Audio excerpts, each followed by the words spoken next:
Hi hello friends, welcome back to our channel. പുതിയൊരു സ്റ്റോറിയിലേക്ക് എല്ലാവർക്കും സ്വാഗതം.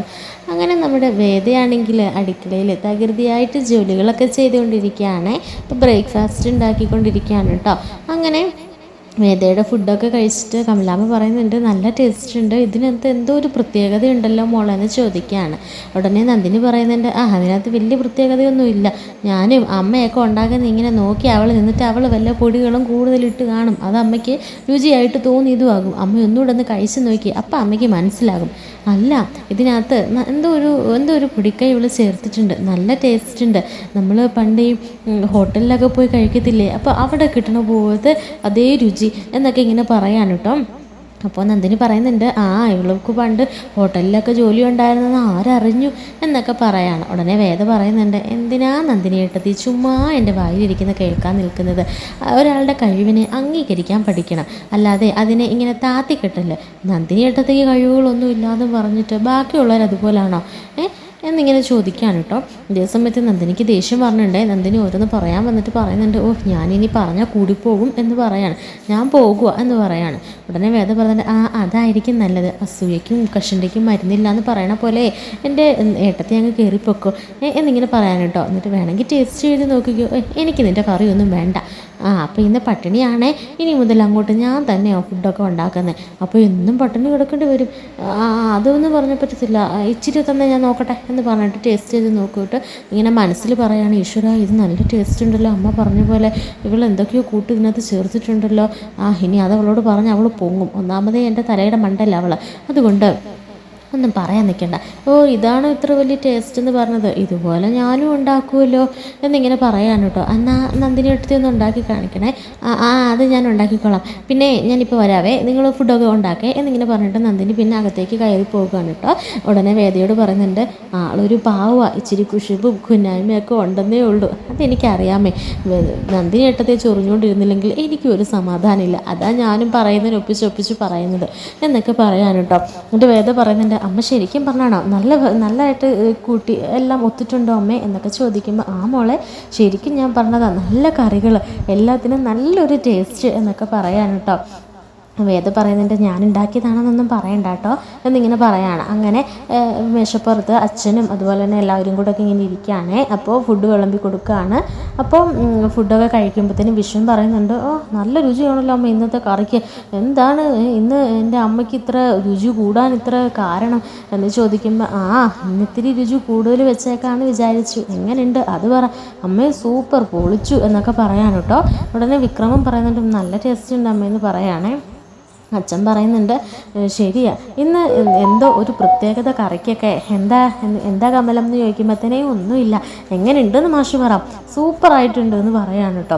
ഉടനെ പറയുന്നുണ്ട്, നമ്മുടെ വിഷ്ണു പറയുന്നുണ്ട്, ഈ ഫുഡ് ഉണ്ടാക്കിയ ആളുടെ കൈക്ക് ഒരു പൊൻവെള്ള എനിക്ക് ഇടണമെന്ന് ആഗ്രഹമുണ്ട്, പക്ഷേ ഞാൻ ഇടുന്നില്ല, പക്ഷെ ഞാൻ ഇട്ടതായിട്ട് അങ്ങ് സങ്കല്പിച്ചു എന്നിങ്ങനെ പറയാൻ കേട്ടോ. ഉടനെ കമലാമ്മ പറയുന്നുണ്ട്, എന്നാൽ ആ സങ്കല്പമേ എൻ്റെ മരുമോൾക്കുള്ളതാ, മരുമോൾക്കോ, ഇന്നത്തെ ഭക്ഷണം ഉണ്ടാക്കിയത് വേദമോള എന്നിങ്ങനെ പറയാൻ കേട്ടോ. ഉടനെ ഇത്രയും നേരം പുകഴ്ത്തി പറഞ്ഞല്ലോ എന്ന് കരുതി അച്ഛനാണെങ്കിൽ ആകെ നാണം കെട്ട് നിൽക്കുകയാണ്. അച്ഛനടുത്ത് തല കുനിച്ച് അങ്ങനെ എന്ന് ഫുഡ് കഴിച്ചുകൊണ്ടിരിക്കുകയാണ്, ഒന്നും പറയണില്ല, ആരെയും നോക്കുന്നില്ല. വിക്രമാണെങ്കിൽ ആകെ ചമ്മി നിൽക്കുകയാണ് വേദയുടെ മുമ്പിൽ, കാരണം വേദ ഉണ്ടാക്കിയ ഫുഡൊക്കെ കൊള്ളാമെന്ന് പറഞ്ഞല്ലോ. അപ്പം മനസ്സിലിങ്ങനെ വിചാരിക്കുകയാണ്, എൻ്റെ ഈശ്വര, ഒന്നാമതേ അവളാണെങ്കിൽ നിലത്തങ്ങുമല്ല, ഇപ്പം ഞാൻ അറിയാതെ പറഞ്ഞു പോയി, ഇനിയിപ്പോൾ ഇത് മതി എന്നിങ്ങനെ പറഞ്ഞിട്ട് വിക്രം ഫുഡൊക്കെ കഴിച്ചിട്ട് അങ്ങനെ എണീറ്റ് പോകുകയാണ് കേട്ടോ. ശേഷം റൂമിലേക്ക് വരുമ്പോഴത്തേനും വിക്രവും വേദയും കൂടെ ഇങ്ങനെ ഓരോന്ന് ഇങ്ങനെ വിക്രമാണെങ്കിൽ വേദാൾ ഇന്ന് നേരത്തെ എത്തിയോ എന്ന് പറഞ്ഞിട്ട് അങ്ങനെ തിരിഞ്ഞു കിടക്കുകയായിരിക്കും.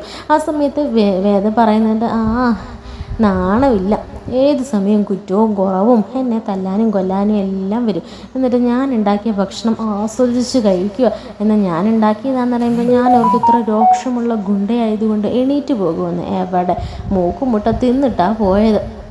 എടി, ഇത് എൻ്റെ വീടാണ്, എൻ്റെ വീട്ടിൽ നിന്ന് ഭക്ഷണം ഞാൻ കഴിക്കും, അതേതവളുണ്ടാക്കിയാലും, പിന്നെ നീ മര്യാദയ്ക്കിരിക്കുമല്ലേ, നീ മര്യാദയ്ക്ക് ഇങ്ങോട്ട് വലിഞ്ഞ് വന്നൊന്നുമല്ലല്ലോ, നീ വലിഞ്ഞു കയറി വന്നവളല്ലേ, അതുകൊണ്ട് തന്നെ ഈ ഫുഡൊക്കെ ഉണ്ടാക്കുന്നതിൽ നീ സഹായിക്കുന്നതിലൊന്നും ഒരു തെറ്റുമില്ല, ചുമ്മാ ഇരുന്ന് തിന്നുമല്ലേ എന്നിങ്ങനെ ചോദിക്കുകയാണ്.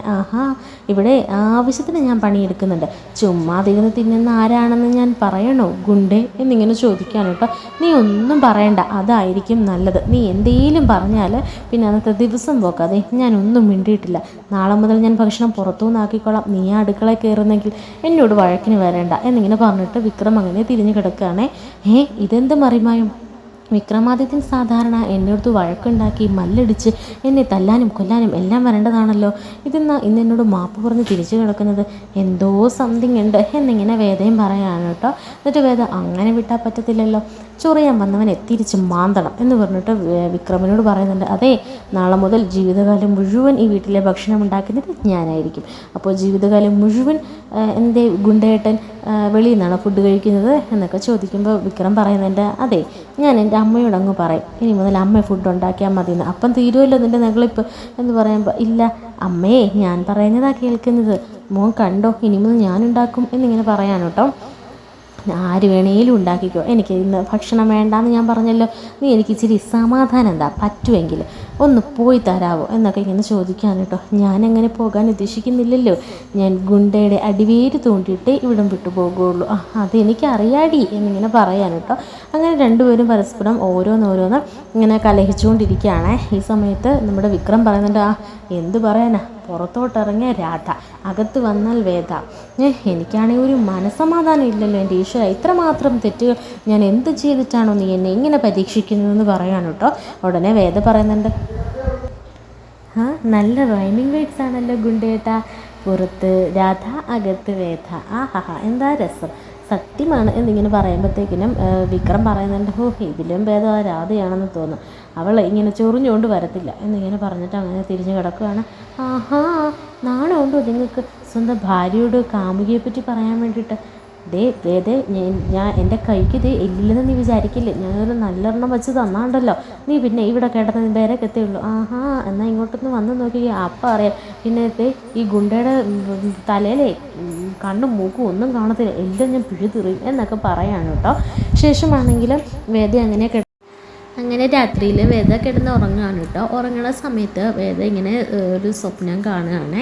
സ്വപ്നത്തിൽ എന്താണെന്ന് വെച്ച് കഴിഞ്ഞാൽ വിക്രവും വേദയും കൂടെ ഇങ്ങനെ പൊരിഞ്ഞടിയായിരിക്കും കേട്ടോ. അപ്പോൾ വേദ പറയുന്നുണ്ട്, നിങ്ങൾ എന്നാലേ രാധേനെ പോയി കെട്ടുമെന്ന് പറയുമ്പോൾ, ഞാൻ രാധേനെ കെട്ടാൻ പോകാം, നീ കണ്ടോ, എന്നിട്ട് നീ ഇവിടെ കിടന്ന് നരകിക്കും, ഞാനത് കാണും എന്നൊക്കെ ഇങ്ങനെ പറയാണ് കേട്ടോ. അങ്ങനെ നേരെ നമ്മുടെ വേദ ഇങ്ങനെ രാവിലെ മുറ്റമടിച്ചുകൊണ്ടിരിക്കുന്ന സമയത്ത് രാധയുടെ കഴുത്തിൽ താലിയും കെട്ടി നമ്മുടെ വിക്രം അവിടേക്ക് വരികയാണ് കേട്ടോ. ഈ കാഴ്ച കാണുമ്പോൾ വേദയാണെങ്കിൽ അലറി വിളിച്ചുകൊണ്ട് നമ്മുടെ വിക്രമിൻ്റെ അടുക്കിലേക്ക് ചെല്ലുന്നുണ്ട്. എന്നിട്ട് വിക്രമിനോട് പറയുന്നുണ്ട്, ഈ എൻ്റെ കഴുത്തിൽ കിടക്കുന്ന ഈ താലി ആര് കെട്ടിയതാണെന്ന് വിക്രമിന് അറിയുമോ? എന്നിട്ട് വിക്രം എന്നോട് ഈ ചതി ചെയ്യാൻ കാരണം ഉണ്ടോ എന്നൊക്കെ ഇങ്ങനെ ചോദിക്കാൻ കേട്ടോ. ഈ സമയത്ത് വിക്രം പറയുന്നുണ്ട്, എനിക്ക് ഞാൻ നിന്നെ സ്നേഹിച്ച് ഞാൻ നിൻ്റെ കൂട്ടത്തിൽ ഭർത്താവായിട്ട് ഞാൻ ജീവിച്ചേനെ, പക്ഷേ നിനക്ക് അഹങ്കാരം ഇത്തിരി കൂടുതലാണ്, നീ ആണുങ്ങൾക്ക് അതിൻ്റെ വില നീ തരുന്നില്ല എന്നൊക്കെ ഇങ്ങനെ പറയാൻ കേട്ടോ. ഇത് കേൾക്കുമ്പോൾ വേദയ്ക്ക് ഒരുപാട് സങ്കടമാകാണ്. വേദ അങ്ങനെ കരഞ്ഞുകൊണ്ട് നിൽക്കുകയാണ് കേട്ടോ. എന്നിട്ട് വിക്രമേന്ന് ഇങ്ങനെ അലറി വിളിച്ചുകൊണ്ടായിരിക്കും ഇങ്ങനെ ഉറക്കത്തിൽ നിന്ന്, അതായത് സ്വപ്നത്തിൽ നിന്ന് ഞെട്ടി ഉണരുന്നത്. അപ്പോൾ വിക്രമും എണീറ്റിട്ട് എന്താ ഒന്നുമില്ല, ഒരു സ്വപ്നം കണ്ടതാ. സ്വപ്നമോ? ഞാനോർത്ത് മനുഷ്യനെ നീ കൊന്നെന്ന്. ഇങ്ങനെ പോയാൽ കൊല്ലേണ്ടി വരും എന്ന് പറഞ്ഞിട്ട് വേദ അങ്ങനെ കിടന്ന് ഉറങ്ങുകയാണ് കേട്ടോ. അങ്ങനെ കാണിച്ചിട്ടുണ്ടായിരിക്കും ആ ഒരു എപ്പിസോഡ് കഴിയുന്നത്.